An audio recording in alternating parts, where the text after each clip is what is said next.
If 11 is still alive, apparently as suggested by Mike's theory, then Kaylee's involvement becomes absolutely essential.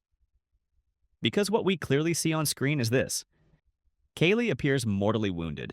She's losing a significant amount of blood, and at first glance it seems impossible that she could have survived. If we accept that injury as real, then it becomes extremely unlikely that she could have survived waiting for the entire fight against Vecna to finish. So for this theory to hold up, we need to go back and question the most basic fact. Did that gunshot actually hit Kaylee? The truth hides in the angle of the gun. Let's take a closer look. If we look at Kaylee's body, she's lying at the soldier's feet. To actually hit her from that position, the gun would need to be aimed at a steep downward angle, at least 45 degrees, maybe even more.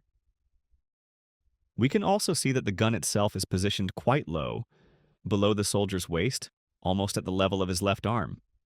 Now, just before the helicopter explodes, we see the final position of the gun, the angle we can consider definitive for a shot aimed at Kaylee. Notice how steeply it's angled downward. Then the helicopter explodes. The shockwave and flying glass physically move the soldiers. Right before the shot, the soldier's arm and body are shifted by the blast. As a result, the final angle of the gun is now too high.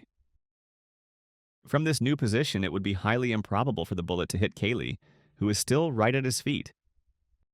At this point, the most plausible explanation is that Kaylee created the illusion of her own death.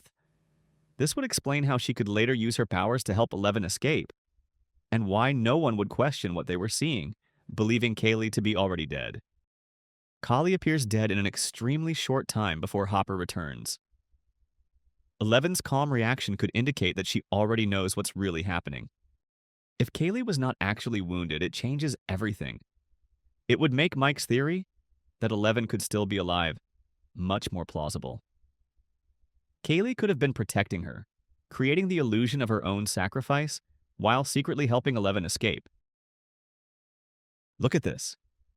11, surrounded by soldiers. How could she have possibly slipped past them and reached the entrance to the Upside Down unnoticed without Kaylee's help?